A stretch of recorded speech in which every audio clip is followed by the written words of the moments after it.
Every minute of every day, another two Americans hear the most shocking news of their lives. You have cancer. And it blows your mind. When you're diagnosed as having cancer, you think right away you're going to die. We have conquered space, but not cancer.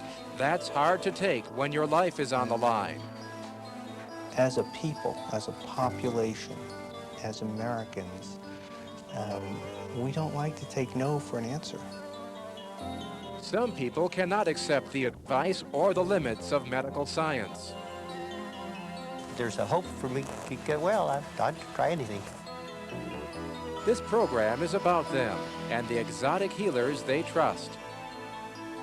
We feel cancer is 100% preventable. Champions of alternative therapy see grateful believers. Why am I taking this man's medication and getting better when other people are suffering and dying and confused and getting chemotherapy? Critics of alternative therapy see only exploitation and grief. They're basically using these people as guinea pigs, taking their money and sending them home to die. We'll see in this program why a few renounce modern medicine in the hope of finding a cancer cure that's free of pain. When it comes to cancer, neither the best doctor nor the unorthodox healer can promise anything. It is a matter of odds and evidence on the one hand, faith and hope on the other. People with cancer, taking charge or taking chances.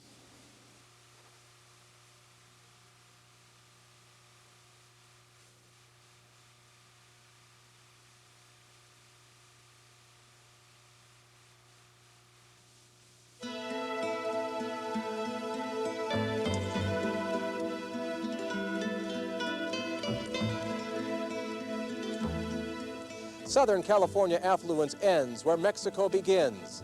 This is Tijuana, home to more than a dozen cancer clinics that draw Americans south of the border by the thousands.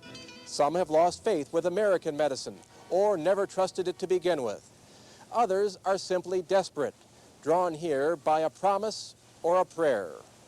They said if I just think positively and just keep following taking my pills and keep following the plan here, I could make it 100% recovery. Less than 2 weeks before, Diane Janke arrived in Hospital Santa Monica, south of Tijuana. She was weak and bleeding from an advanced cancer of the uterus. The day after coming out of intensive care, Diane had checked herself out of a Minneapolis hospital. She left on the advice of her husband and came here to Mexico over the strong objections of her extended family and the doctors caring for her back home. And then they also told me that if I got the treatments, I would only live a little bit, a little while. They give me a lot, just a little while. And I wanted to live to raise my daughter. Not just a little while. The Lord told me that it would work. He said she will come back healed. And of course, all these people are doing is telling us the same thing. She's getting better, and we're watching it happen. Not everyone seeking alternative therapy acts on religious conviction. In rejecting the advice of his doctors in Pennsylvania, John Cavallo relies on his own logic. To him, the unorthodox treatment plan is simply more reasonable. I feel they get at the cause of the problem. And the whole approach makes good common sense. Radical surgery doesn't make sense, because they're just chasing from one part of your body to another. The idea here is to change the entire body so that cancer cannot survive within it. Scientists say most of the methods used are unproven or far-fetched. Typically, patients pay $7,000 for a 3-week stay. They take baths in hot tubs of diluted hydrogen peroxide. That is supposed to be good for the body and bad for tumors. DMSO, an industrial solvent, flows through intravenous lines, along with a host of other compounds intended to reduce pain and boost the immune system. Patients are told magnetic energy from these rings makes some tumors shrink. He's here, right? Feed her this? At mealtime, they consume a dozen pills, from vitamin A to extract of shark's liver. Despite the negative opinions of cancer experts, all of this is touted as nature's way to beat cancer, the intelligent alternative to standard medical practice. Here, the mainstays of modern cancer treatment, surgery, radiation, and chemotherapy, are mocked as cut, burn, and poison. Is an option that says, I'm going to give you 2 or 3 more months of life, but which is going to make you have those last 3 months miserable, nauseous, lying in bed, wishing you were dead. Is that worth the price? Kurt Donsbach runs Hospital Santa Monica, part of a cluster of Pacific beachfront homes, shacks, and heavy industry. Everyone calls him doctor, though he is not a physician, and is sharply critical of the medical profession. Lady who local doctor said nothing more we can do, sent her to Mayo. Mayo did everything they did. They sent her home to die. They said, we can do no more. Like all of the unconventional healers we met, Donsbach relies on patient testimonials rather than scientific evidence to make his case. I'm still taking my vitamins and drinking your hydrogen peroxide. I feel excellent. My husband told me it's nice to have me back. My doctor gave me a clean bill of health a few months ago. The alternative therapist may not come right out and claim he can cure cancer, but he implies that he can through the words of a satisfied customer. As I say, we get involved with these people. To know that you did that for a young lady, one child 7, one 9 years old, and gave her life back so that she can watch her kids grow up. The promoters are good con artists. James Lowell visits the Mexican clinics and reports to the National Council Against Health Fraud. When after doing this for between 10 and 15 years now, I've not yet been provided with one single case by any promoter of any patient with documentation that that patient really had a terminal disease and has been cured of it. Yet these people claim cure rates of between about 60 and 90%. This day, Lowell calls on another Tijuana clinic called American Metabolics. A doctor here custom makes anti-cancer serums out of the blood and organs of goats. And Lowell wants to learn more about this unusual idea. I guess you have to use a different goat for each patient. Not everyone gets the goat remedy. There are dozens of different treatments for the same cancers, even within a single clinic.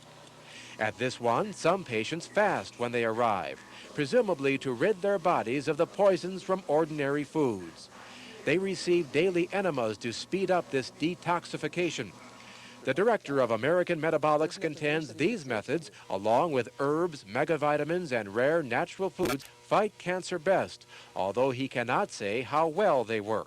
I can't really cite any statistics right off the top of my head, but yes, if we get them in the earlier stages, we can, a lot of them, we can put them right in remission. And we've done that in many cases. Throughout the 2 years Myrtle Pickrell had breast cancer, she came here for treatment and told people she was cured. They have helped support my mind to give me the feeling of knowing I'm going to get well. 3 weeks after this conversation, the 74-year-old Californian was dead from complications of uncontrolled breast cancer. Proponents of alternative therapy claim death is the exception, not the rule, and defend ideas those in the medical mainstream would consider dangerous, if not immoral. When a doctor finds a lump in a woman's breast, he automatically should be sending her to a clinic for cleansing and rebuilding, you know, not talking to her about cutting her breast off. I've seen people with breast cancer, primary breast cancers, refuse even operation and later die of their disease because they wanted to pursue alternative therapies that they felt would get them better. Dr. Martin Raber treats cancer from the MD Anderson Cancer Hospital in Houston. And I think that that's tragic for the patient and the patient's family, unconscionable for the people delivering the treatment. John Cavallo feels just as strongly that conventional therapy is misguided and dangerous. They are just set on one thing, ripping out the cancer. Treat the effects and not the cause. If they would have ripped my bowel out, I knew it would have spread to my lungs or to my liver, and I felt this way. Diane Janke first turned down conventional treatment almost a year ago when doctors first suspected the uterine tumor that eventually brought her to Mexico. I had the bleeding and it would quit, it would come back, then it would quit, then it would come back again. So I didn't think too much of it. I didn't think it would be cancer. Within a month of our interview, Diane Janke died. Her brother, who 8 years ago had testicular cancer and underwent surgery and radiation treatments, thinks Diane might have been saved had she heeded cancer's early warning signs and trusted her care to the doctors. It was a very treatable form at one time. So you get a little upset that it had gone on that long without any sort of treatment. The Mexican healers blame Diane's death on her delay in seeing them. Still, the family feels cheated by a false promise. The only thing that was accomplished was that it took her away from the family, that we didn't have a chance to really say goodbye to her. When she was down in the cities here, you know, we could go down and see her, you know, right along. But, you know, when she was down in Mexico, we couldn't do that. We called her every Saturday night,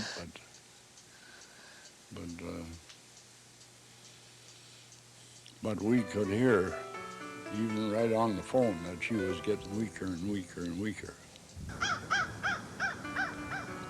Before a windswept grave on the cold Minnesota plain, a family recalls Diane's simple ways and generous spirit. There is some comfort in that, but the hope from afar was fleeting. Their grief is sustained.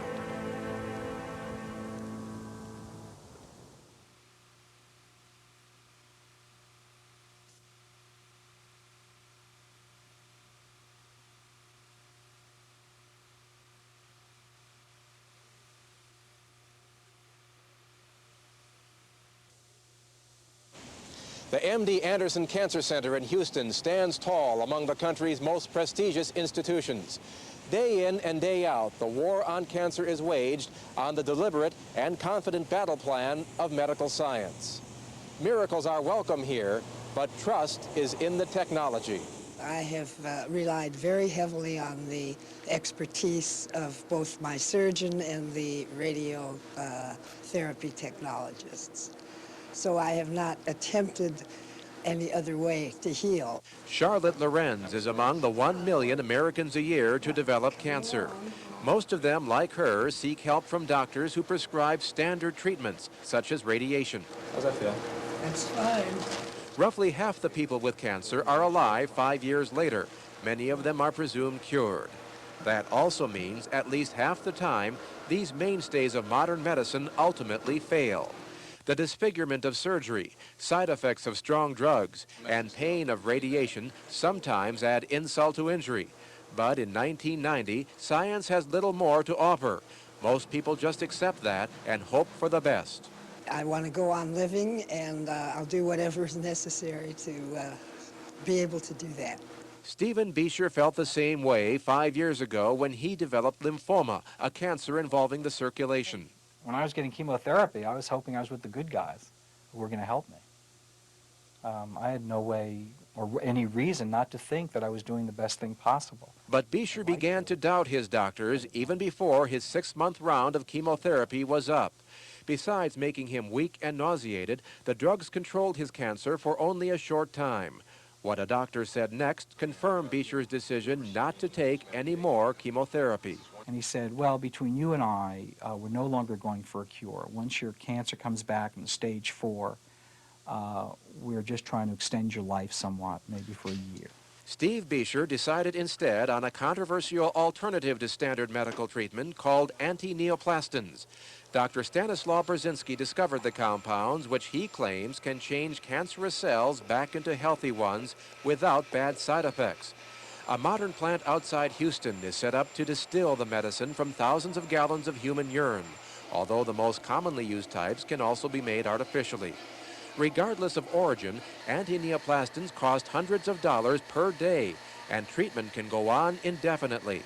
Last year, the Brzezinski Institute took in close to $10 million, but claims most of the profits were lost to past debts and staggering legal expenses. Basically, we are trying to survive, and we found that we have to charge so much for the medicine in order for us to survive. Against an onslaught of criticism from other doctors and cancer researchers, Dr. Brzezinski must defend both his money and his methods.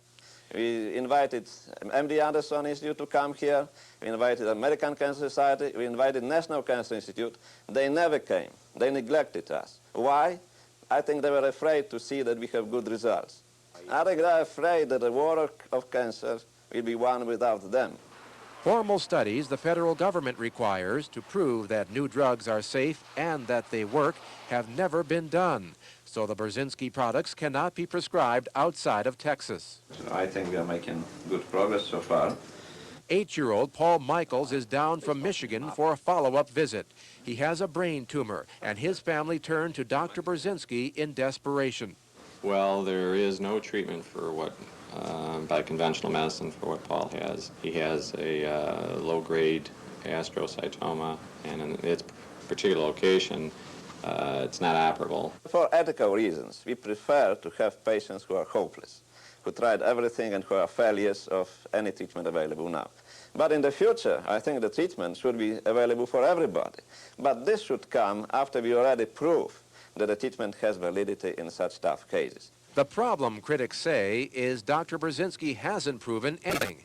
He cannot or will not say how many of his 2,000 patients over the years have survived their cancer. For some cancers, we are in the stage where we are approaching the time when we can come up with statistics.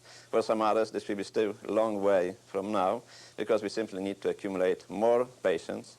None of this matters to people like Steve Beecher. He sees himself as living proof. I was convinced I was going to die because I had incurable cancer. So the fact that I'm alive today is just, I just have to thank Brzezinski.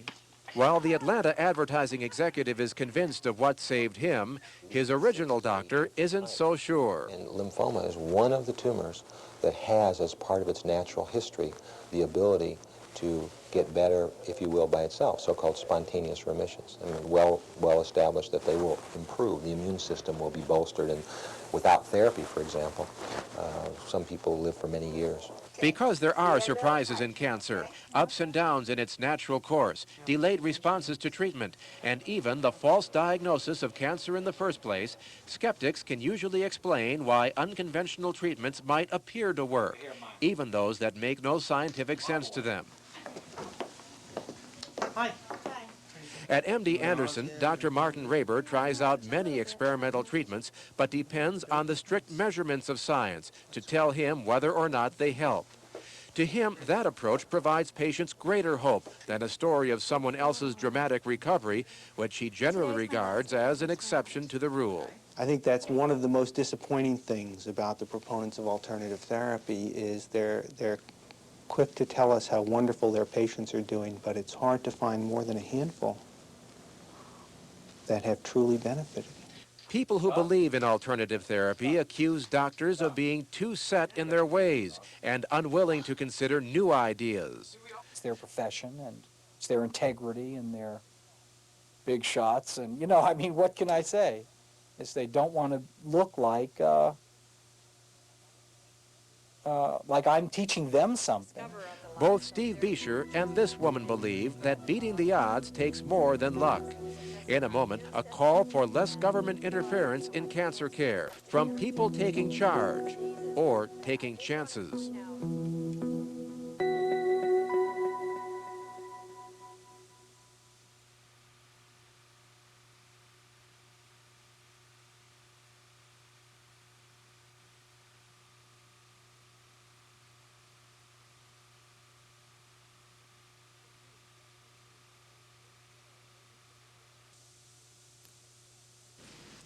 The Food and Drug Administration holds great power over the medications doctors can prescribe and people can buy. The idea is to protect Americans from bad drugs, both the dangerous formulas and the snake oils. Instead of seeing FDA as a white knight, however, some people with cancer regard the agency as a dark villain that cruelly restricts what they see as a basic right to pick their own remedies. People with AIDS take to the streets for freer access to unsanctioned drugs, a small request as they see it for those afflicted with incurable disease. Some people with cancer feel the same way, though they raise their voices in a pledge instead of a chant. I pledge allegiance to the flag To the International Association of Cancer Victors and Friends, unorthodox cancer therapies offer more than hope. June Pruitt believes she would have died of cancer without them, and as long as she and the others must leave the country for treatment, to them, liberty and justice for all is a broken promise. We're human beings, individuals. I think this is still, thank God, this is still a free country that we should have those choices. University of Pennsylvania psychologist Barry Casseleth says people need to be protected from quacks who take advantage of the typical American's basic but shallow knowledge of science and cancer. And when they read the many, many brochures and books that are available for patients about unproven methods, they're drawn in and they do not know how to distinguish between statements that are faulty and statements that might be true. I don't think people are that ignorant and dumb that they can't read and educate themselves to a certain extent. If the doctors worked with us a little bit more, but unfortunately in a lot of cases they won't. I don't want to fight with these men. I want these experts to help me. And I feel that many doctors, perhaps privately, would like to investigate some of these methods, but they're afraid to buck the crowd. Some of them are good guys, they really are, and good lady doctors, but they just didn't learn about the other possibilities at all. Many of the people here feel they are alive in spite of, rather than because of medical science. They recall insensitive doctors who explain when there is a relapse, the patient failed therapy. They think it's the other way around. And they have been pressured into taking more painful treatments. Even when there's no scientific evidence another round would do any good. Most of all, they decry what they see as narrow-minded experts. In any field, if you're not open to listening and hearing and judging after you've heard and tried, you're not going to learn anything. You're just going around and around in the same circle. Some members of Congress share the same concern. They send Dr. Roger Herdman to the advisory board of the National Cancer Institute to appeal for greater patience towards proponents of unorthodox cancer therapy. And it's easy to say, well, you know, he hasn't described it. What I know of it, it doesn't make any sense to me. Therefore, this is just a bunch of baloney and be dismissive, which is usually what happens. Patients' lives are too valuable to use for therapies that make no sense. Dr. Gregory Kurt defends NCI's attitude, challenging unconventional healers to prove their methods if they can. Is it a 5% response? A 5% response may not be worth it if conventional therapy gives a 15% response. Is it a 50% response that they're seeing? In that case, gosh, let's work together. So the data is there, and I think that the fact that it's not available speaks for itself, actually. It is all so clear to the scientist, but to some who have experienced the life threat of cancer, the path untaken stirs thoughts of what might have been. Oh, when I see my sons grown now. If I hadn't been able to get them raised, I would have missed all that. We have seen how people with cancer can be twice stricken by a disease and a dilemma. They can accept the word of medical science without question or brashly defy it. Either way, they are vulnerable, both to those who mean well and those who don't. Let the patient beware. Let the healer just care. I'm Dan Rutz.